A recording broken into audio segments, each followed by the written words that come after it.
الله أكبر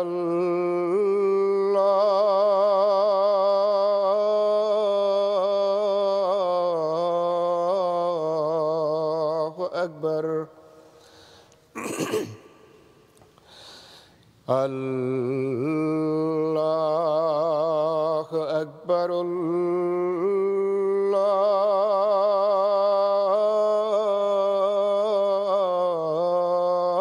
الله أكبر أشهد أن لا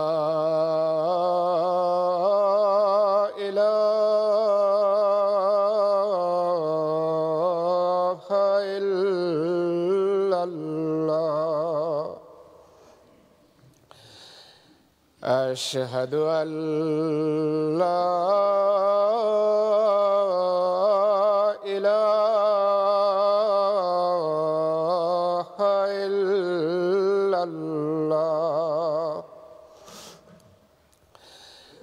أشهد أن محمدًا رسول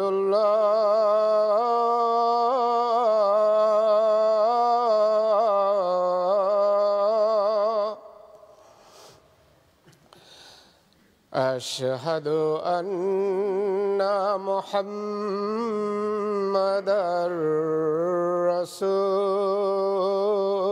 رسول الله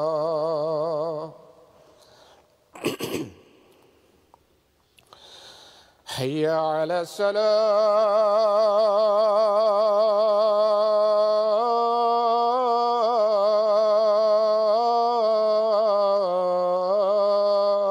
الصلاة حي على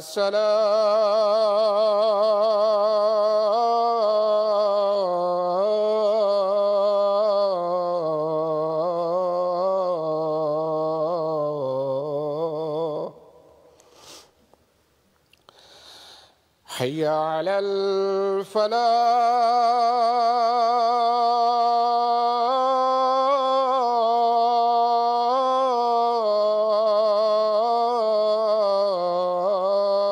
الفلاح حي على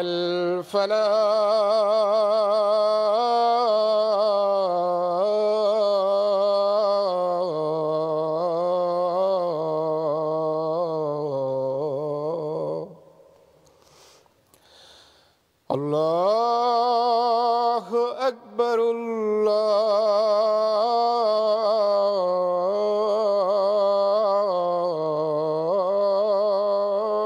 الله أكبر لا إله إلا الله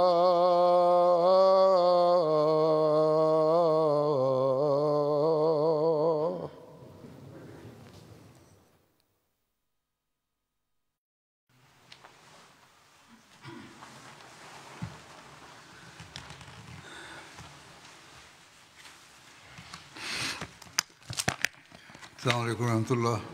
وعليكم السلام ورحمة الله وبركاته.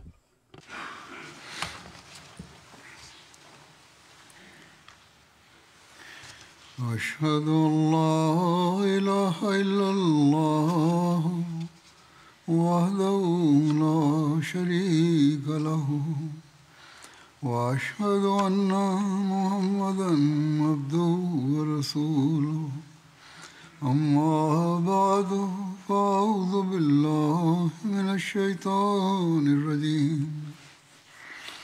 بسم الله الرحمن الرحيم الحمد لله رب العالمين الرحمن الرحيم مالك يوم الدين إياك نعبد وإياك نستعين اهدنا الصراط المستقيم صراط الذين أنعمت عليهم غير المغضوب عليهم ولا الضالين আমিন।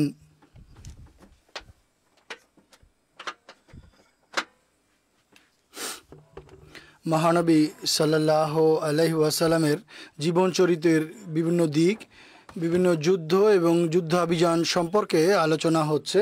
এ সম্পর্কে সারিয়া Ukasha bin মেহসানের উল্লেখ পাওয়া যায় ইতিহাসে। এই অভিযান উকাশা বিন মেহসান এটি গামরুল মারজুক সম্ভবত হুজুর বলছেন, সেদিকে রবিউল আউয়াল ৬ষ্ঠ হিজরিতে এই অভিযান হয়েছিল। সিরাত খাতামান নবীনে হজরত মির্জা বশির আহমদ সাহেব লিখেছেন যে মহানবী সাল্লাল্লাহু আলাইহি ওয়াসাল্লাম তার একজন মুহাজির সাহাবী উকাশা বিন মেহসান রাদিয়াল্লাহু তাআলা আনহুকে ৪০ জন মুসলমানদের দলনেতা বানিয়ে বনি আসাদ গোত্রকে মোকাবেলা করার জন্য প্রেরণ করেন। এই গোত্রটি তখন একটি ঝর্ণার কাছে শিবির স্থাপন করেছিল, যার নাম ছিল গামার, যা মদিনা থেকে মক্কা দিকে কয়েক দিনের দূরত্বে অবস্থিত। উকাশার দল অতি দ্রুত সফর করে বা যাত্রা করে গামার নামক স্থানে পৌঁছে যেন তাদেরকে অনিষ্ট থেকে বাধা দেওয়া যায়, যে দুরভিসন্ধি করছিল তারা, তা থেকে যেন তাদেরকে বাধা দেওয়া যায়। তখন জানা যায় যে গোত্রের লোকেরা মুসলমানদের আগমনের সংবাদ পেয়ে এদিক ওদিক পালিয়ে গেছে। তখন মুকাশা এবং তার সঙ্গীরা মদিনা অভিমুখে ফিরে আসে এবং কোনো যুদ্ধ এখানে হয়নি। এই যাত্রায় কোনো যুদ্ধ বা লড়াই হয়নি। এছাড়া সারিয়া বিন মোহাম্মদ বিন মাসলামার উল্লেখ পাওয়া যায়। এই অভিযান রবিউস সানি ৬ষ্ঠ হিজরিতে হয়েছিল। মহানবী সাল্লাল্লাহু আলাইহি ওয়াসাল্লাম হজরত মোহাম্মদ বিন মাসলামা রাদিয়াল্লাহু তাআলা আনহুকে বনু সালাবা এবং বনু ওবালের অভিমুখে প্রেরণ করেন, যা জুল কাসায় অবস্থান করত বা বসবাস করত। আর জুল কাসা মদিনা থেকে রাবাদা অভিমুখে ৪০ মাইল দূরত্বে অবস্থিত। মহানবী সাল্লাল্লাহু আলাইহি ওয়াসাল্লাম হযরত মুহাম্মদ বিন মাসলামা রাদিয়াল্লাহু আনহুকে ১০ জন সাহাবী সহ প্রেরণ করেন। এই দল রাতের বেলা সেখানে পৌঁছেন। তারা মুহাম্মদ বিন মাসলামা রাদিয়াল্লাহু আনহু এবং তার সঙ্গীদেরকে অবরুদ্ধ করে এই অবস্থায় যে তারা ঘুমিয়েছিল। আর তারা অর্থাৎ শত্রুরা ১০০ জন ছিল। মুসলমানরা ততক্ষণ পর্যন্ত জানতে পারেনি যতক্ষণ পর্যন্ত শত্রুরা তাদেরকে তীর দিয়ে অবরুদ্ধ না করে। মোহাম্মদ বিন মাসলামা রাদিয়াল্লাহু আনহু অতি দ্রুত জেগে ওঠেন এবং তার কাছে ধনুক ছিল। তিনি তার সঙ্গীদেরকে উচ্চস্বরে ডাকেন যে তোমরা অস্ত্র হাতে তুলে নাও। সেসব সাহাবীরাও তাড়াতাড়ি উঠেন। রাতের এক মুহূর্ত, এক দীর্ঘক্ষণ নিজেদের মধ্যে তীর বর্ষণ চলতে থাকে। তখন শত্রুরা বর্ষা দিয়ে আক্রমণ করে সবাইকে শহীদ করে। আর মোহাম্মদ বিন মাসলামা রাদিয়াল্লাহু আনহু আহত হয়ে পড়ে যান। তার হাঁটুতে এতটা আঘাত লাগে যে তিনি চলতে পারছিলেন না, হাঁটতে পারছিলেন না, এবং তারা তার কাপড় খুলে নেয় এবং তারা তাকে সেভাবে ফেলে রেখে চলে যায়। একজন মুসলমান ব্যক্তি অন্তরকদের সম্পর্কে জানতে পারে এবং তিনি ইন্না লিল্লাহি ওয়া ইন্না ইলাইহি রাজিউন পড়ে। এবং মোহাম্মদ বিন মাসলামা রাদিয়াল্লাহু আনহু যখন এই শব্দ শুনেন তিনি তখন আওয়াজ দেন, তখন তিনি তাকে খাবার দেন এবং তাকে তার বাহনে বসিয়ে মদিনায় ফেরত নিয়ে আসেন। একজন মুসলমান সেখানে পৌঁছেছিলেন। মোহাম্মদ বিন মাসলামার সঙ্গীদের শহীদদের যে দায়িত্ব এর প্রতিশোধ নেওয়ার জন্য একটি অভিযানের উল্লেখ পাওয়া যায়। হযরত আবু ওবায়দা বিন জারা রাদিয়াল্লাহু তাআলা আনহুর নামে এই অভিযানের নামকরণ করা হয়। এর বিস্তারিত বিবরণে হযরত মির্জা বশির আহমদ সাহেব রাদিয়াল্লাহু তাআলা আনহু লিখেছেন যে মহানবী সাল্লাল্লাহু আলাইহি ওয়াসাল্লাম যখন এই অবস্থা সম্পর্কে অবহিত হন যে জুল কাসায় মোহাম্মদ বিন মাসলামা রাদিয়াল্লাহু তাআলা আনহুর সঙ্গীদের শাহাদাতের সংবাদ পান, তখন তিনি আবু ওবায়দা বিন জাররা রাদিয়াল্লাহু তাআলা আনহুকে, যিনি কুরাইশদের একজন ছিলেন, তিনি জ্যেষ্ঠ সাহাবীদের একজন ছিলেন, মোহাম্মদ বিন মাসলামা রাদিয়াল্লাহু আনহুর প্রতিশোধ নেওয়ার জন্য জুল কাসা অভিমুখে প্রেরণ করেন। আর যেহেতু ইতিমধ্যে এই সংবাদও পাওয়া গিয়েছিল যে বনু সালেবা গোত্রের লোকেরা মদিনার উপর আক্রমণ করার দুরভিসন্ধি করেছে, তাই মহানবী সাল্লাল্লাহু আলাইহি ওয়াসাল্লাম আবু ওবায়দার আর নেতৃত্বে 40 জন যোগ্য সাহাবীর নেতৃত্ব দিয়ে তাকে প্রেরণ করেছিলেন এবং বলেন তারা যেন রাতের বেলা সফর করে সেখানে সকালে পৌঁছে যায়। নির্দেশ পালনার্থে আবু ওবায়দা রাদিয়াল্লাহু আনহু ঠিক ফজরের নামাজের সময় সেখানে গিয়ে তাদের কাছে পৌঁছে এবং অতর্কিত আক্রমণে তারা সাময়িক প্রতিরোধ করার পর তারা অস্ত্র সমর্পণ করে এবং অন্যরা পালিয়ে যায়। আবু ওবায়দা মালে গনিমত দখল করেন এবং মদিনা অভিমুখে ফেরত চলে আসেন। এই অভিযানে যেই দুজন সাহাবীর উল্লেখ পাওয়া যায়, মোহাম্মদ বিন মাসলামা এবং আবু ওবায়দা বিন আল জাররা রাদিয়াল্লাহু আনহু, তারা দুজনই প্রবীণ বা জ্যেষ্ঠ সাহাবী ছিলেন। মোহাম্মদ বিন মাসলামা তার ব্যক্তিগত গুণ এবং বৈশিষ্ট্য যোগ্যতা ছাড়াও কাব বিন আশরাফ যে ইহুদিদের নেতা ছিল তার হাতেই নিহত হয়েছিল বা মারা গিয়েছিল। মোহাম্মদ বিন মাসলামা আনসারের অজ গোত্রের সদস্য ছিলেন এবং হযরত ওমর রাদিয়াল্লাহু আনহুর খেলাফতকালে তার বিশেষ সঙ্গী মনে করা হতো এবং তিনি বিভিন্ন জায়গায় আর্থিক লেনদেনে অনিয়মের ব্যাপারে তদন্ত করার জন্য তাকে প্রেরণ করতেন। হযরত ওসমান রাদিয়াল্লাহু আনহুর মৃত্যুর পর যখন মুসলমানরা আভ্যন্তরীণ ফিতনার দ্বার মুক্ত করে, তখন মোহাম্মদ বিন মাসলামা রাদিয়াল্লাহু তাআলা আনহু তার তরবারিটি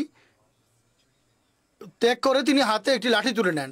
কেউ যখন প্রশ্ন করে আপনি এমনটি কেন করলেন, তখন তিনি বলেন মহানবী সাল্লাল্লাহু আলাইহি ওয়াসাল্লাম এর কাছ থেকে আমি এটিই শুনেছিলাম, যখন মুসলমানদের মাঝে পারস্পরিক ঝগড়া বিবাদ এবং হত্যা এবং খুন হবে তখন তুমি নিজের বাড়িতে এমনভাবে বসে থাকবে যেভাবে কোনো বাড়িতে একটি মেঝে পড়ে থাকে।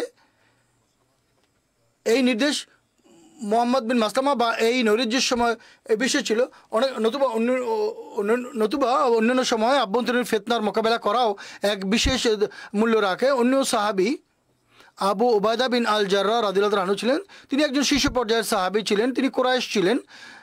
তার পবিত্রতা এবং তার মহিমার কথা এ থেকেও জানা যায় যে মহানবী সাল্লাল্লাহু আলাইহি ওয়াসাল্লাম তাকে আমিনুল মিল্লাতের উপাধি দিয়েছিলেন। আর মহানবী সাল্লাল্লাহু আলাইহি ওয়াসাল্লামের মৃত্যুর পর হযরত আবু বকর রাদিয়াল্লাহু আনহু এই উভয় সাহাবীকে খেলাফতের যোগ্য মনে করেছিলেন। তাদের মধ্যে একজন তিনিও ছিলেন। আবু ওবায়দা হযরত ওমর রাদিয়াল্লাহু আনহুর যুগে প্লেগে আক্রান্ত হয়ে শহীদ হয়েছিলেন।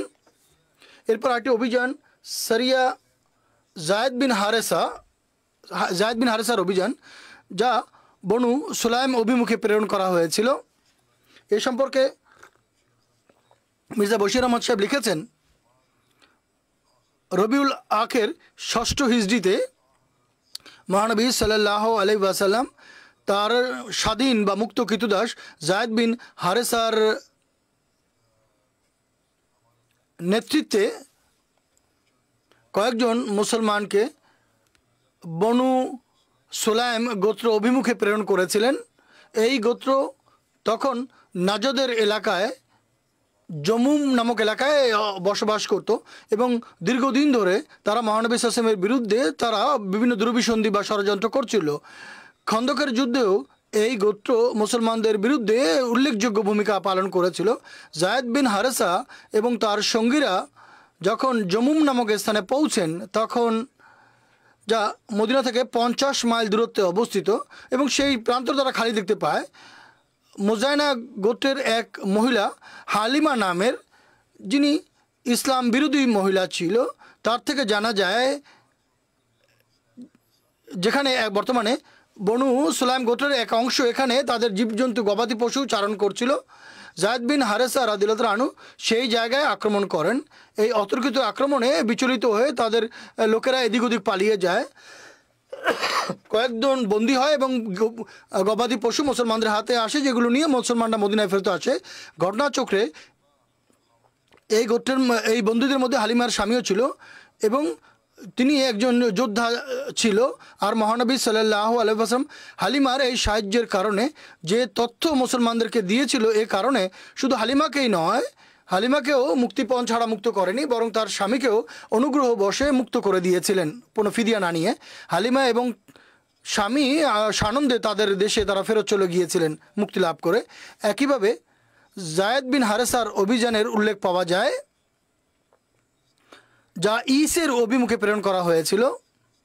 এর বিস্তারিত বিবরণে সিরাত খাতামান নাবিন পুস্তকে এভাবে উল্লেখ করা হয়েছে যে মহানবী সাল্লাল্লাহু আলাইহি ওয়াসাল্লাম জামাদিউল উলা ষষ্ঠ হিজরির জামাদিউল উলা মাসে জায়েদ বিন হারেসা রাদিয়াল্লাহু আনহুকে 170 জন সাহাবীর নেতৃত্বে পুনরায় মদিনা থেকে যাত্রা করিয়েছিলেন, প্রেরণ করেছিলেন। এই অভিযানের কারণ ইতিহাস বা জীবনী কারকরা লিখেছেন, কারণ কি, সিরিয়া থেকে মক্কার কোরাইশদের একটি কাফেলা আসছিল, তাদের প্রতিহত করার জন্য মহানবী সাল্লাল্লাহু আলাইহি ওয়াসাল্লাম এই দলটিকে প্রেরণ করেছিলেন।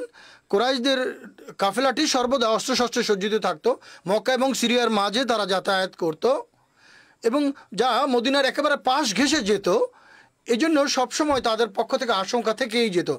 এছাড়া এই কাফেলা যেখান থেকেই যেত, অতিক্রম করত, আরব গোত্রগুলোকে মুসলমানদের বিরুদ্ধে উস্কানি দিত বা প্ররোচিত করত, যে কারণে পুরো দেশে মুসলমানদের বিরুদ্ধে শত্রুতার এক ভয়ানক আগুন প্রজ্বলিত হয়েছিল। এজন্য এদের প্রতিহত করা আবশ্যক ছিল। যা হোক, মহানবী সাল্লাল্লাহু আলাইহি ওয়াসাল্লাম এই কাফেলার সংবাদ পেয়ে জায়েদ বিন হারেসার নেতৃত্বে এই দলটি প্রেরণ করেন এবং তারা চরম সতর্কতা অবলম্বন করে তারা ইস নামক জায়গায় গিয়ে তাদেরকে ধরে ফেলেন। মদিনার থেকে 4 দিনের দূরত্বে একটি জায়গার নাম সমুদ্র তীরবর্তী জায়গার নাম ইস। এটি যেহেতু অতর্কিত আক্রমণ ছিল, কাফেলার লোকেরা মুসলমানদের আক্রমণের তোপ সহ্য করতে পারেনি, তাই তারা এদিক ওদিক পালিয়ে যায়, সটকে পড়ে। হযরত জায়েদ রাদিয়াল্লাহু আনহু কয়েকজন বন্দি করে এবং কাফেলার জিনিসপত্র করতলগত করে মদিনায় ফেরত আসে এবং মহানবী সাল্লাল্লাহু আলাইহি ওয়াসাল্লামের সমীপে উপস্থিত হন। এসব ঘটনার মধ্যে আবুল আস বিন রবির বন্দী হওয়ার এবং তার ইসলাম গ্রহণ করার উল্লেখ পাওয়া যায়। এর বিস্তারিত বিবরণ হচ্ছে, ইবনে ইসহাক বলেন, মক্কা বিজয়ের পূর্বে আবুল আস বিন রবি বাণিজ্যের উদ্দেশ্যে তার জিনিসপত্র এবং কুরাইশদের জিনিসপত্র নিয়ে সিরিয়া অভিমুখে রওনা দিয়েছিল। যখন ব্যবসা বাণিজ্য করে ফারেগ হন এবং কাফেলা নিয়ে ফেরত আসেন, তখন মহানবী সাল্লাল্লাহু আলাইহি ওয়াসাল্লামের এক সৈন্যদলের সঙ্গে তাদের মুখোমুখি হয়। সাহাবীরা তার কাছে যত জিনিসপত্র ছিল তা করতলগত করে নেয় এবং কাফেলার লোকদেরকে বন্দী করে বা আটক করে। ইবনে সাদ লিখেছেন, হযরত জায়েদ রাদিয়াল্লাহু আনহু এই কাফেলাকে, যাদের মধ্যে আবুল আস ছিলেন, তাদেরকে করতলগত আটক করে এবং মদিনায় নিয়ে আসেন। এবং ইমাম জুহরি এবং উকবা তাদের মতে আবু জন্দল, আবু মুসি এবং তার অন্যান্য সঙ্গীরা আবুল আসের এই কাফেলা থেকে জিনিসপত্র করতলগত করে এবং তাদেরকে আটক করে এবং তাদেরকে ধরেছিল সিফুল বাহার নামক স্থানে। সিফুল বাহারের উল্লেখ পূর্বে হয়েছে, কিন্তু ইসের পার্শ্ববর্তী একটি সমুদ্র তীরবর্তী স্থান ছিল। তারা উভয়ে এই কাফেলার লোকদের মধ্যে হতে কাউকেই হত্যা করেননি, কেননা মহানবী সাল্লাল্লাহু আলাইহি ওয়াসাল্লামের সঙ্গে আবুল আসের শ্বশুর বাড়ির আত্মীয়তা ছিল। তিনি মহানবী সাল্লাল্লাহু আলাইহি ওয়াসাল্লামের জামাতা ছিলেন বা মহানবী সাল্লাল্লাহু আলাইহি ওয়াসাল্লাম তার জামাতা ছিল। এক রাওয়ায়াতে এসেছে, আবুল আস জায়েদ বিন হারেসার সৈন্যদের দেখে পালিয়ে যায়। যখন মুসলমান এই কাফেলার সম্পদ নিয়ে ফেরত আসে, তখন আবুল আস রাতের বেলা মদিনায় আসে। এমনকি যে তার স্ত্রী হযরত জায়নাব বিনতে রসুল সাল্লাল্লাহু আলাইহি ওয়াসাল্লামের কাছে তিনি আসে এবং তার কাছে আশ্রয় প্রার্থনা করে। হযরত জায়নাব রাদিয়াল্লাহু আনহা আবুল আসকে আশ্রয় দেন। মহানবী সাল্লাল্লাহু আলাইহি ওয়াসাল্লাম যখন সকালবেলা ফজরের নামাজ পড়ান, তখন মহানবী সাল্লাল্লাহু আলাইহি ওয়াসাল্লাম তাকবীর বলেন এবং লোকেরাও মহানবী সাল্লাল্লাহু আলাইহি ওয়াসাল্লামের সঙ্গে তাকবীর করেন। হযরত জায়নাব রাদিয়াল্লাহু আনহা সুফা মহিলাদের জন্য যে অবস্থানে জায়গা ছিল, সেখান থেকে উচ্চস্বরে তিনি ডাকেন এবং একটি রেওয়াতে বলেন, তিনি তার দরজায় দাঁড়িয়ে উচ্চস্বরে বলেন, হে লোক সকল, আমি আবুল আসকে আশ্রয় দিয়েছি। যখন মহানবী সাল্লাল্লাহু আলাইহি ওয়াসাল্লাম সালাম ফেরান, তখন তিনি সাল্লাল্লাহু আলাইহি ওয়াসাল্লাম লোকদের প্রতি মনোনিবেশ করেন। তিনি তাদের সম্বোধন করে বলেন, হে লোকেরা, তোমরা কি সে কথা শুনেছ যা আমি শুনেছি? তারা নিবেদন করেন যে হ্যাঁ, আমরা শুনেছি। মহানবী সাল্লাল্লাহু আলাইহি ওয়াসাল্লাম বলেন, আমি সেই সত্তার কসম যার হাতে মুহাম্মদ সাল্লাল্লাহু আলাইহি ওয়াসাল্লামের প্রাণ, আমি সেই সত্তার কসম খাচ্ছি, আমি এই বিষয় সম্পর্কে কিছুই জানি না, অর্থাৎ এই ঘটনা সম্পর্কে আমি আগে কিছুই জানতাম না। হযরত জাইনাবের কাছ থেকে শুনলাম। তিনি বলেন, আমি তাই শুনেছি যা তোমরা শুনেছ। মুসলমানরা তাদের শত্রুর বিরুদ্ধে ঐক্যবদ্ধ। তিনি বলেন, মুসলমান শত্রুদের বিরুদ্ধে ঐক্যবদ্ধ। তাদের এক ব্যক্তিও আশ্রয় দিতে পারে। আরেক রিওয়ায়াতে আছে যে মহানবী সাল্লাল্লাহু আলাইহি ওয়াসাল্লাম বলেছেন যে আমরাও তাকে আশ্রয় দিয়েছি যাকে জাইনাব আশ্রয় দিয়েছেন। এরপর মহানবী সাল্লাল্লাহু আলাইহি ওয়াসাল্লাম নিজের বাড়িতে বা গৃহের অভ্যন্তরে প্রবেশ করেন। তখন জাইনাব রাদিয়াল্লাহু তাআলা আনহা মহানবী সাল্লাল্লাহু আলাইহি ওয়াসাল্লামের সঙ্গে বাড়িতে প্রবেশ করেন এবং আবুল আসের কাছ থেকে যা কিছু কেড়ে নেওয়া হয়েছিল তা তাকে ফিরিয়ে দেওয়ার দাবি জানান। মহানবী সাল্লাল্লাহু আলাইহি ওয়াসাল্লাম তার প্রস্তাব মেনে নেন এবং মহানবী সাল্লাল্লাহু আলাইহি ওয়াসাল্লাম বলেন যে হে মেয়ে, তার ভালোভাবে খাতির যত্ন করো, তুমি তার সামনে যেও না, তুমি তার জন্য বৈধ নাও, সে কাফের, তুমি মুসলমান। মহানবী সাল্লাল্লাহু আলাইহি ওয়াসাল্লাম এই অভিযানবাসীদের কাছে, অভিযানে যারা যোগ দিয়েছিল তাদেরকে সংবাদ পাঠান যারা আবুল আসের কাছ থেকে সম্পদ কেড়ে নিয়েছিল। মহানবী সাল্লাল্লাহু আলাইহি ওয়াসাল্লাম তাদেরকে বলেন, এক ব্যক্তি আমাদের মধ্যে আছে যেমনটি তোমরা জানো, যার সঙ্গে আমার আত্মীয়তার সম্পর্ক আছে এবং তোমরা তার কাছ থেকে জিনিসপত্র কেড়ে নিয়েছো। যদি তোমরা অনুগ্রহ করো এবং তার ধন সম্পদ তাকে ফেরত দাও, তিনি বলেন, যদি তুমি অনুগ্রহ করো এবং তার সম্পদ ফিরিয়ে দাও তাহলে এটি আমি পছন্দ করব। আর যদি তোমরা আমার কথা মানতে অস্বীকার করো তাহলে এটি আল্লাহ তাআলার গনিমত, যা তোমরা নিয়েছো, যা তোমরা পেয়েছো, আমার এক্ষেত্রে কোনো আপত্তি নেই, কেন এবং তোমরা এর বেশি অধিকার রাখো, এর বেশি হকদার। তখন তারা বলেন যে হে আল্লাহ রসুল সাল্লাল্লাহু আলাইহি ওয়াসাল্লাম, আমরা এই সম্পদ তাকে ফেরত দিয়ে দিচ্ছি। ইবনে উকবা লিখেছেন, আবুল আস হযরত জাইনাব রাদিয়াল্লাহু আনহার কাছে তার সঙ্গীদের ব্যাপারে আলোচনা করেন। আবু বসির এবং আবু জন্দল যাদেরকে বন্দি করেছিল এবং যাদের মাল কেড়ে নিয়েছিল, হযরত জাইনাব রাদিয়াল্লাহু আনহা মহানবী সাল্লাল্লাহু আলাইহি ওয়াসাল্লামের সাথে এ ব্যাপারে কথা বলেন।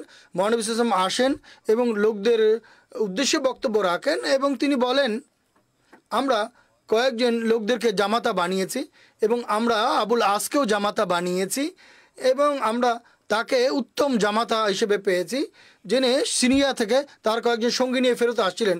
আবু জন্দল এবং আবু বসির তাকে ধরে ফেলেছে এবং তাদেরকে আটক করে বা বন্দি করে, আর তাদের কাছে যা কিছু ছিল তা কেড়ে নেয়, আর তাদের মধ্যে হতে কোনো একজনকেও তারা হত্যা করেনি। জাইনাব আমার কাছে আবেদন করেছিল আমি যেন তাদেরকে আশ্রয় দেই। তোমরা কি আবুল আস এবং তার সঙ্গীদের আশ্রয় দিচ্ছ? লোকেরা বলে, হ্যাঁ আমরা দিচ্ছি। মহানবী সাল্লাল্লাহু আলাইহি ওয়াসাল্লামের এই কথা আবু জন্দল এবং তার সঙ্গী আবুল আস এবং তার বন্দি সৈন্যদের কাছে কথা পৌঁছে যায়। তখন তারা সবাইকে মুক্ত করে দেয় এবং তাদের সমস্ত কেড়ে নেওয়া জিনিস তাদের কাছে ফেরত দেয়, এমনকি তাদের তরবারি ফেরত দেয়। সম্ভবত হুজুর বলেছেন সাহাবীরা তাদের সব কিছু ফিরিয়ে দেয়, এমনকি কেউ বালতি নিয়ে এসেছিল, কেউ লোটা, কেউ মাস্ক নিয়ে এসেছিল এবং কেউ জ্বলন্ত লাকড়ি নিয়ে আসছিল। অর্থাৎ বন্দীদের কাছ থেকে তা যারা কেড়ে নিয়েছিল তা সব কিছুই তারা তাদেরকে ফেরত দিয়ে দেন।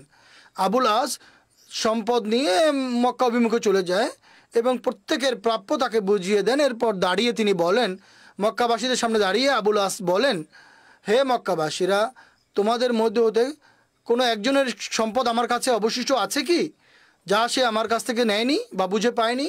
হে মক্কাবাসীরা, আমি কি আমার দায়িত্ব যথাযথভাবে পালন করেছি? তারা সবাই বলেন যে হ্যাঁ আপনি করেছেন। আল্লাহ তোমাকে উত্তম প্রতিদান দিন, আমরা তোমাকে খুব উত্তম বিশ্বস্ত পেয়েছি। তখন আবুল আস ইসলাম গ্রহণ করার ঘোষণা দিতে গিয়ে বলেন, আমি সাক্ষ্য দিচ্ছি আল্লাহ ছাড়া কোনো মাবুদ বা উপাস্য নেই, আর মোহাম্মদ সাল্লাল্লাহু আলাইহি ওয়াসাল্লাম আল্লাহর বান্দা এবং তার রসুল। আল্লাহ তাআলার কসম, মহানবী সাল্লাল্লাহু আলাইহি ওয়াসাল্লামের কাছে ইসলাম গ্রহণ করা থেকে কোনো জিনিসই আমাকে বাধা দিতে পারতো না। যখন মদিনায় ছিলাম তখনও মানতে পারতাম, কিন্তু আমি ভয় পাচ্ছিলাম তোমরা ধারণা করবে যে আমি তোমাদের ধন সম্পদ ভক্ষণ করার, গ্রাস করার সংকল্প করেছি। চাই যে আমানত আমার কাছে ছিল তা তোমাদের হাতে পৌঁছে দেই এবং আমি আমার দায়িত্ব পালন সম্পন্ন করি। তখন আমি ইসলাম গ্রহণ করার ঘোষণা দেই। এরপর সেখান থেকে রওনা দেন এবং মহানবী সাল্লাল্লাহু আলাইহি ওয়াসাল্লামের কাছে মদিনায় তিনি আসেন। এই সম্পর্কে হযরত মির্জা বশির আহমদ সাহেব সিরাত খাতামান নবীন গ্রন্থে লিখেছেন, এই বন্দীদের মধ্যে সারিয়া ইসের অভিযানে যাদের আটক করা হয়েছিল তাদের মধ্যে আবুল আসও ছিল, যে মহানবী সাল্লামের জামাতা ছিলেন সম্পর্কের দিক থেকে, আর হযরত খাদিজা মরুমার নিকট আত্মীয় ছিলেন তিনি। এর পূর্বে সে বদরের যুদ্ধেও বন্দী হয়ে এসেছিল, কিন্তু তখন মহানবী সাল্লাল্লাহু আলাইহি ওয়াসাল্লাম তাকে এই শর্তে মুক্ত করে দিয়েছিলেন যে সে মক্কায় পৌঁছে তার সাহেবজাদি হযরত জাইনাবকে মদিনায় পাঠিয়ে দিবেন।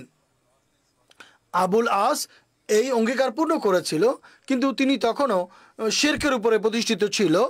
যখন জায়েদ বিন হারেসা তাকে আটক করে মদিনায় নিয়ে আসেন, রাতের বেলা ছিল তখন, কিন্তু কোনোভাবে আবুল আস হযরত জাইনাবকে সংবাদ পাঠান যে আমি এভাবে আটক হয়ে মদিনায় এসেছি, তুমি যদি আমার জন্য কিছু করতে পারো তাহলে আমাকে সাহায্য করো।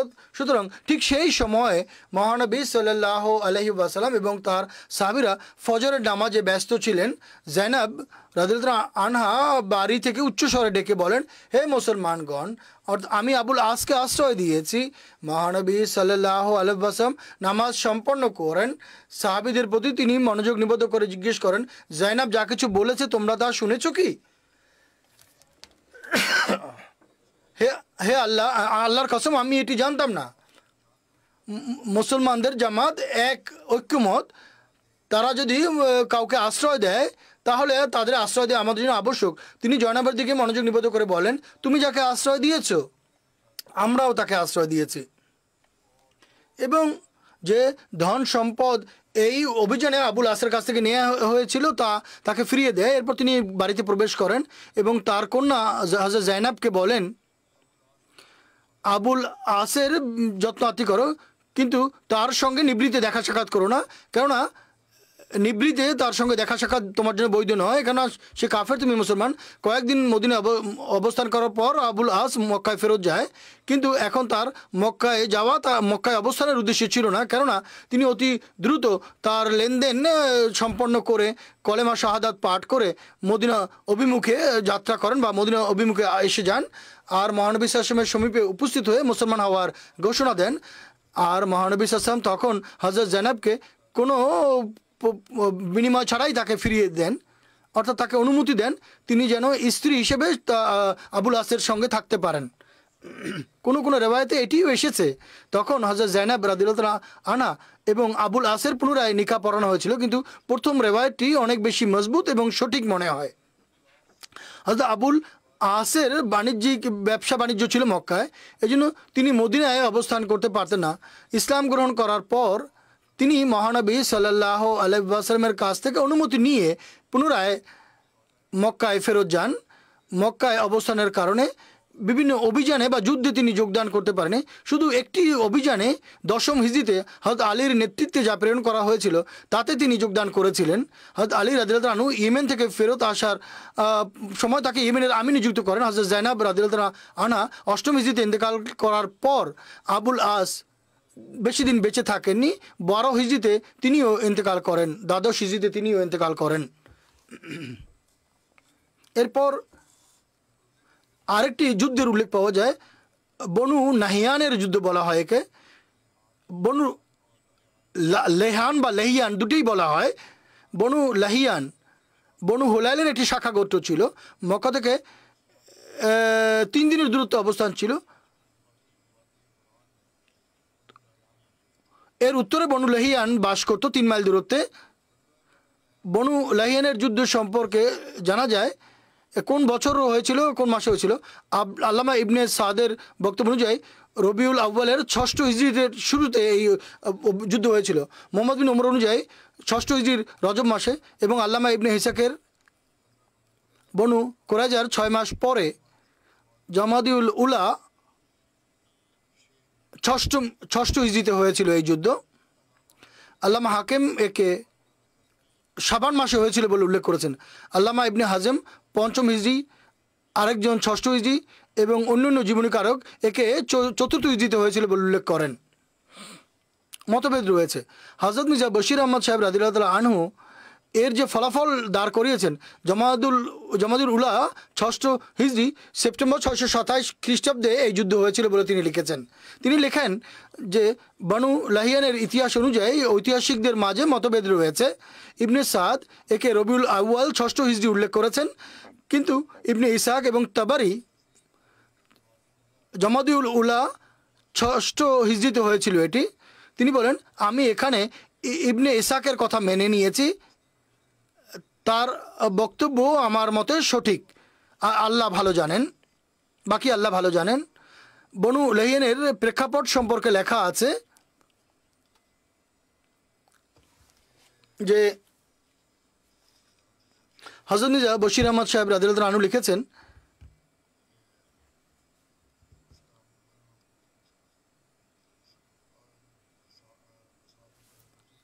রাজির হৃদয় বিদারক ঘটনার উল্লেখ করে তিনি বলেন, এই সময় 10 জন নিষ্পাপ মুসলমান যারা ইসলামের শান্তিপূর্ণ প্রচারের উদ্দেশ্যে প্রেরিত হয়েছিলেন তাদেরকে অত্যন্ত হৃদয় বিদারকভাবে প্রতারণার সাথে হত্যা করা হয়েছিল, এবং এই ফিতনার পেছনে ছিল বনু লাহিয়ানের ভূমিকা।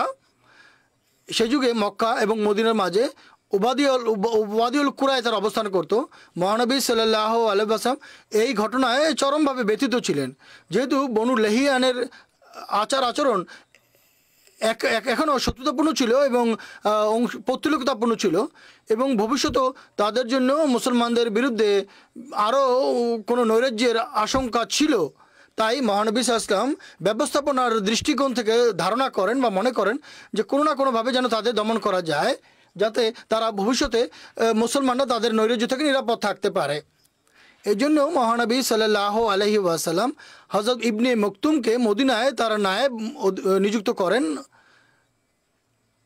এবং এই উত্তরাঞ্চলের অভিযানের জন্য তিনি বের হন, এবং ইবনে মকতুমকে তিনি তার নায়েব নিযুক্ত করেন মদিনায়। মহানবী সাল্লাল্লাহু আলাইহি ওয়াসাল্লাম তার সঙ্গে 200 সাহাবী এবং 20টি ঘোড়া নিয়ে মদিনা থেকে উত্তরাঞ্চল অভিমুখে সিরিয়া অভিমুখে রওনা হয়ে যান। বনু লাহিয়ান মদিনার দক্ষিণে হেজাজের পথিমধ্যে তারা বসবাস করত। উত্তর দিকে যাওয়ার কারণ ছিল তিনি বনু লাহিয়ানকে তাদের উপরে তাদের অজ্ঞাতে অতর্কিত আক্রমণ করতে চাচ্ছিলেন, যেন তারা আক্রমণের সংবাদ পেয়ে পালিয়ে যেতে না পারে। এই উদ্দেশ্যে মহানবী সাল্লাল্লাহু আলাইহি ওয়াসাল্লাম এই পথ বেছে নিয়েছিলেন, যা সাধারণভাবে মানুষ যাতায়াত করতো না। আর অতি দ্রুত সফর করে তিনি বনু লাহিয়ানের বসতি সেখানে পৌঁছে যান। মহানবী সাল্লাল্লাহু আলাইহি ওয়াসাল্লামের সাহাবীরা শহীদ হয়েছিলেন, তিনি তার শহীদ সাহাবীদের জন্য দোয়া করেন। বনু লাহিয়ান যখন তার আগমনের কথা জানতে পারে তখন তারা পাহাড়ে পলায়ন করে, তাই তাদের মধ্য থেকে কেউই পাকড়াও হয়নি। তিনি 1 বা 2 দিন সেখানে অবস্থান করেন আর সকল দিকে বিভিন্ন দল প্রেরণ করেন, কিন্তু কাউকেই ধরা যায়নি বা কেউ পাকড়াও হয়নি তাদের মধ্য থেকে।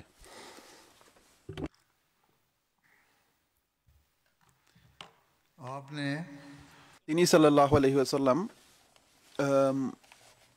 লক্ষ্যে পৌঁছে সেখানে কিছুক্ষণ অবস্থান করেন। কোন কোন রওয়ায়াতে বর্ণিত হয়েছে এই সফরে যখন তিনি সেই স্থানে পৌঁছেন যেখানে তার সাহাবীদের শহীদ করা হয়েছিল, তখন তিনি অত্যন্ত আবেগপ্রবণ হয়ে পড়েন এবং তিনি একান্ত বিগলিত চিত্তে সেই শহীদদের জন্য দোয়া করেন।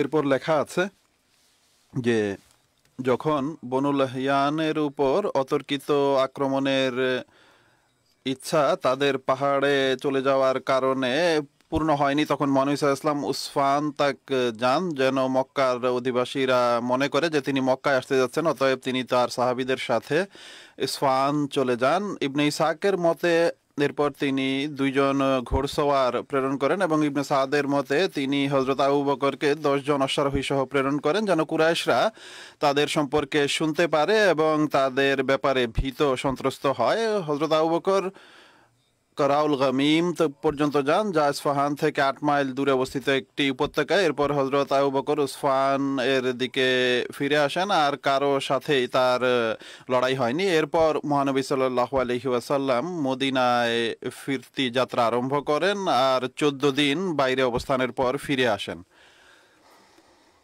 হযরত মির্জা বশির আহমদ সাহেব লিখেছেন যে ফিরতি যাত্রার সময় তিনি একটি দোয়া করেন, যেটি পরবর্তীতে মুসলমানরা নিজেদের গুরুত্বপূর্ণ সফর থেকে ফেরার সময় সাধারণত পাঠ করতার। সেই দোয়া হলো ताइबूना आबिदूना साजिदूना लिरब्बिना हामिदून, यानी हम অর্থাৎ আমরা নিজ প্রভুর দিকে প্রত্যাবর্তনকারী, তারই প্রতি বিনত হই, তারই ইবাদত করি, তারই সামনে সিজদাবনত হই এবং নিজ প্রভুর প্রশংসা করি। মহানবী সাল্লাল্লাহু আলাইহি ওয়াসাল্লাম স্বয়ংও নিজের পরবর্তী সফরগুলোতে সাধারণত এই দোয়াটি পাঠ করতেন, আর কখনো কখনো এর সাথে এই শব্দ অধিক বলতেন যে সাদাকাল্লাহু ওয়াদাহু ওয়া নাসারা আবদাহু ওয়া হাজামাল আহজাবা ওয়াদাহু, অর্থাৎ আমাদের খোদা তাআলা নিজ ওয়াদা পূর্ণ করেছেন আর নিজ বান্দার সাহায্য করেছেন আর শত্রুদের বাহিনীকে নিজ শক্তিতে প্রতিহত করেছেন। এই দোয়া বনু লেহিয়ানের যুদ্ধের সম্পর্কে বর্ণিত হয়েছে আর মুহাদ্দিসগণ এর সত্যায়ন করেছেন। নিজের মাঝে এক বিশেষ প্রভাব রাখে আর এটি পড়ার সাথে সাথে এমন এক আবেগ আসে যা মহানবী সাল্লাল্লাহু আলাইহি ওয়াসাল্লামের হৃদয়ে ছিল আর যেটিকে মহানবী সাল্লাল্লাহু আলাইহি ওয়াসাল্লাম নিজ সাহাবীদের মাঝেও সৃষ্টি করতে চেয়েছিলেন। এই দোয়ায় এক বিচলন সুপ্ত রয়েছে যে যারা মুসলমানদের ইবাদত গুজারি এবং ইসলামের শান্তিপূর্ণ পথে যে বাধা সৃষ্টি করা হচ্ছে, আল্লাহ তাআলা যেন তা দূর করে দেন এবং যতদূর আল্লাহ তাআলা এই বাধা দূর করেছেন তার উপর কৃতজ্ঞতা জ্ঞাপন করা হয়েছে। এর উদাহরণ এমন যেন এক ব্যক্তি নিজের এক অত্যন্ত পছন্দের কাজে ব্যস্ত আছে আর হঠাৎ অন্য কোনো ব্যক্তি তার কাজে বাধা দিয়ে তার মনোযোগে বিঘ্ন ঘটায় আর কিছু সময় পর ঐশী ইচ্ছা অনুযায়ী সেই বাধা দূর হয়ে যায় আর সেই ব্যক্তি পুনরায় নিজের পছন্দের কাজে রত হতে পারে। এমন অবস্থায় সেই ব্যক্তির হৃদয়ে যে আবেগ আসবে সেই একই আবেগ এই দোয়ার পেছনে রয়েছে, কারণ মহানবী সাল্লাল্লাহু আলাইহি ওয়াসাল্লাম বলেছেন যে আমরা এই সফরের সাময়িক বাধা থেকে মুক্ত হয়ে পুনরায় সেই লক্ষ্যের দিকে ধাবিত হচ্ছি যেন আমরা নিজেদের খোদার স্মরণে রত হতে পারি এবং তার প্রশংসায় করতে পারি। হ্যাঁ, সেই এই খোদা আমাদেরকে পূর্বেও বিভিন্ন শত্রুর হাত থেকে রক্ষা করেছেন। এই আবেগ কতই না মহান এবং শান্তিপূর্ণ, কিন্তু আফসোস যে এরপরও ইসলামের কতিপয় শত্রুরা আপত্তি থেকে বিরত হয় না আর এটিই বলতে থাকে যে মহানবী সাল্লাল্লাহু আলাইহি ওয়াসাল্লাম এবং তার সাহাবীদের মূল উদ্দেশ্য অত্যাচার এবং যুদ্ধবিগ্রহ ছিল আর জাগতিক চাওয়া পাওয়া ছিল। এরপর আরেকটি অভিযান জায়েদ বিন হারসা আর অভিযান, এই অভিযান জামাদিউল আখেরা ৬ষ্ঠ হিজরি সনে সংঘটিত হয়। মহানবী সাল্লাল্লাহু আলাইহি ওয়াসাল্লাম হযরত জায়েদ বিন হারসাকে বনু সালেবা বিন সাদের অভিমুখে তারেফ নামক স্থানের দিকে প্রেরণ করেন। তারেফ বনু সালেবার একটি কূপের নাম যা ইরাকের পথে মদিনা থেকে ৩৬ মাইল দূরে অবস্থিত। হযরত জায়েদ বিন হারসা ১৫ জন লোক নিয়ে বের হন, এমনকি যখন তারফে পৌঁছেন তখন সেখানে উট এবং বকরি পাকড়াও করেন আর সেখানে উপস্থিত বেদুইনরা ভয় পায় যে মহানবী সাল্লাল্লাহু আলাইহি ওয়াসাল্লাম তাদের দিকে রওনা হয়েছেন আর তারা পলায়ন করে। হযরত যায়েদ বিন হারসা পশুগুলোকে হাঁকিয়ে মদিনায় নিয়ে আসেন। বনু সালেবার লোকেরা সেই সাহাবীদের সন্ধানে বের হয়, কিন্তু তারা সাহাবীদের ধরতে পারেনি। সাহাবীরা মোট ২০টি উট নিয়ে আসেন, ৪ রাত এর জন্য বাইরে ছিলেন আর কোনো যুদ্ধ হয়নি। এই অভিযানে মুসলমানদের রণসঙ্গীত ছিল আমেত আমেত, বাকি ইনশাআল্লাহ আগামীতে বর্ণিত হবে। আজকাল জগতের যে পরিস্থিতি বিরাজমান রয়েছে সবাই জানেন। সিরিয়ায় যে অবস্থার সৃষ্টি হচ্ছে যা এখনো সুস্পষ্ট নয়, বলতে গেলে এক অত্যাচারী শাসন শেষ হয়েছে, কিন্তু দোয়া করুন যে আগামী শাসকও যেন শান্তিপূর্ণ শাসক হয়।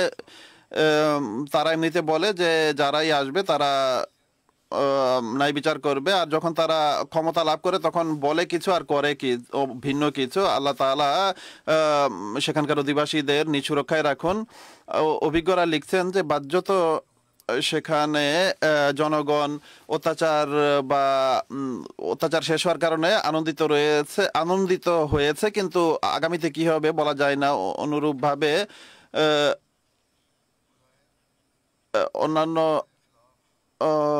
বাহ্যত ইসলামী বিশ্বের বিরুদ্ধে তাদের উদ্দেশ্য ভয়ানক মনে হয়। পাকিস্তানের জন্য দোয়া করুন, ইরানের জন্য এবং অন্যান্য দেশের জন্য। আল্লাহ তাআলা মুসলমানদের বিবেক বুদ্ধি দান করুন। আর এই যে বিভক্তি এবং ক্ষমতা লাভের যে বাসনা তা তাদের মধ্যে থেকে যেন দূর হয় এবং তারা যেন ঐক্যবদ্ধ হয়। যদি একই অবস্থা বিরাজমান থাকে, অর্থাৎ মুসলমানরা পূর্বের ন্যায় থাকে, তাহলে এমন জালেমদের আল্লাহ তাআলা কিভাবে সাহায্য করবেন যারা নিজেদের লোকদেরই হত্যা করছে। যা হোক, অনেক বেশি দোয়া করুন যেন আল্লাহ তাআলা প্রত্যেক আহমদীকে তাদের অনিষ্ট থেকে রক্ষা করেন। আহমদীরা না মুসলমানদের হাতে নিরাপদ, এই নাম সর্বস্ব মুসলমানদের, আর না অমুসলিমদের হাত থেকে সুরক্ষিত যারা ইসলাম বিরোধী। আল্লাহ তাআলা আমাদেরকে সব দিক থেকে সুরক্ষিত রাখুন। অনুরূপভাবে জগতে আজকাল তুফান অনেক বেশি সৃষ্টি হচ্ছে। কয়েকদিন পূর্বে মায়োটে তুফান এসেছিল। আল্লাহ তাআলার কৃপায় সেখানে আহমদীরা সুরক্ষিত আছে, আর জামাতও সেখানে সেবামূলক কাজ করে যাচ্ছে, আর সেখানকার সরকারও এর প্রশংসা করেছে। আর যেখানে মানুষ খাবার ইত্যাদি পাচ্ছে না এবং আল্লাহ তাআলার কৃপায় আহমদীরা সেখানে মানুষের কাছে খাবার পৌঁছে দিচ্ছে। আল্লাহ তাআলা এইসব দ্বীপের অধিবাসীদের ঐশী আযাব থেকে রক্ষা করুন। এরপর আমি জানাজা পড়াবো নামাজের পর কয়েকটি।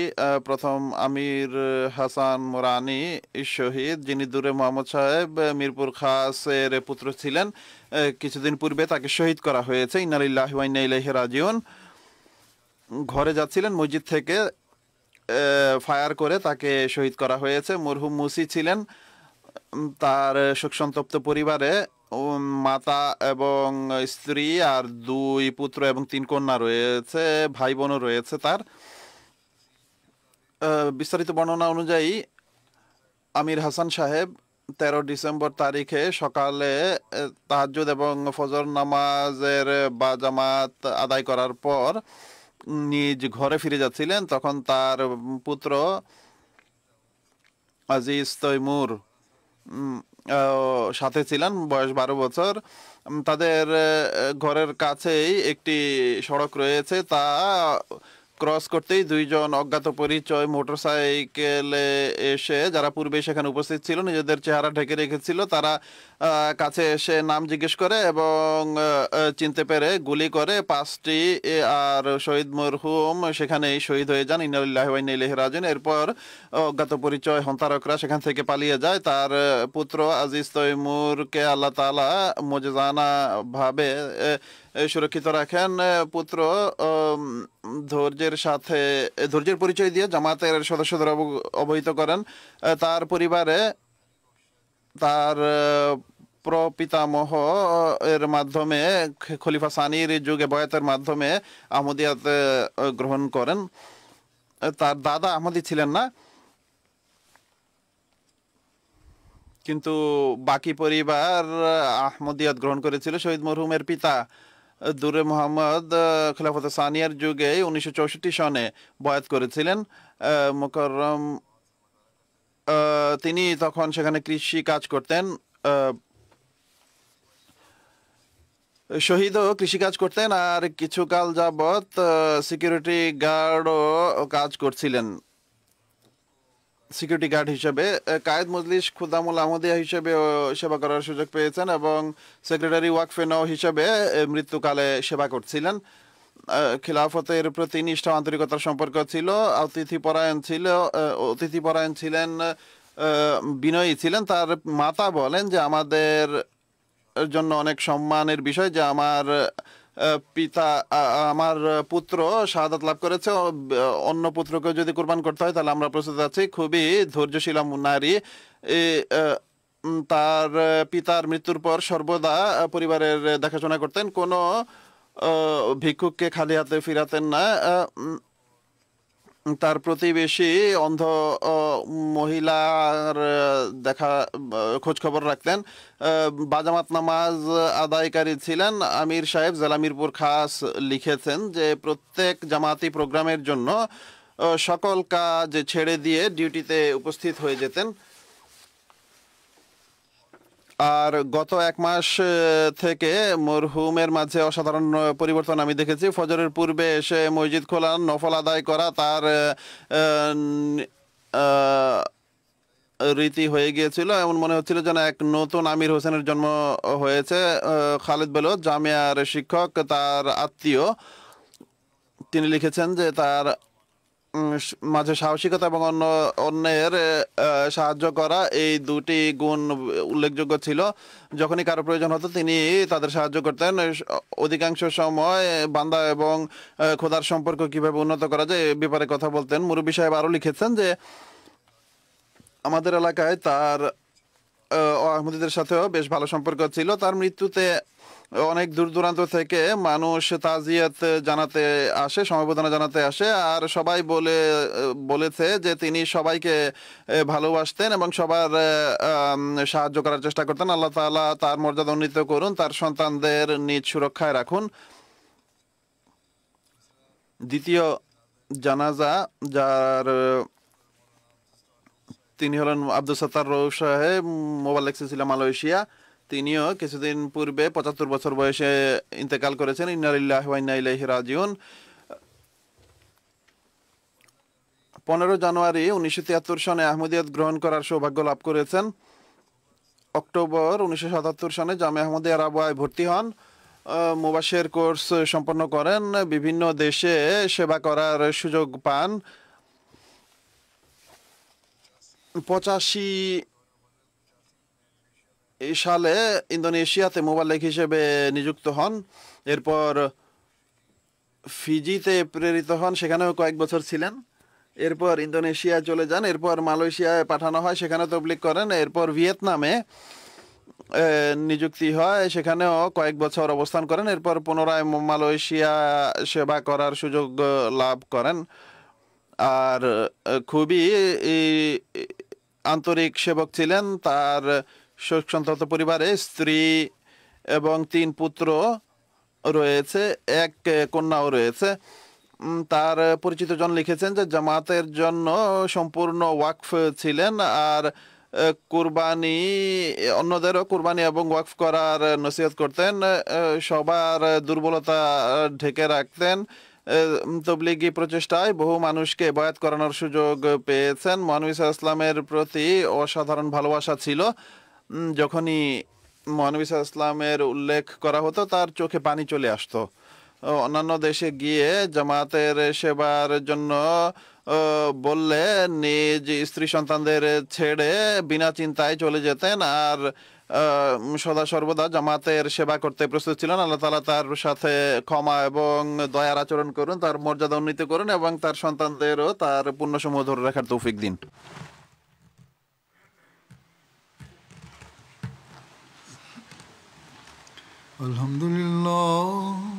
আলহামদুলিল্লাহ নাহমাদুহু ওয়া নাস্তাঈনুহু ওয়া নাস্তাগফিরুহু ওয়া নু'মিনু বিহি ওয়া নাতাওয়াক্কালু আলাইহি ওয়া নাউযু বিল্লাহি মিন শুরুরি আনফুসিনা ওয়া মিন সাইয়্যাতি আ'মালিনা মান ইয়াহদিহিল্লাহু ফালা মুদিল্লা লাহু ওয়া মান ইউদ্লিলহু ফালা হাদিয়া লাহু ونشهد أن لا إله إلا الله ونشهد أن محمدا عبده ورسوله عباد الله رحمكم الله إن الله يأمر بالعدل والإحسان وإيتاء ذي القربى وينهى عن الفحشاء والمنكر والبغي يعظكم لعلكم تذكرون اذكروا الله يذكركم وادعوه يستجب لكم ولذكر الله أكبر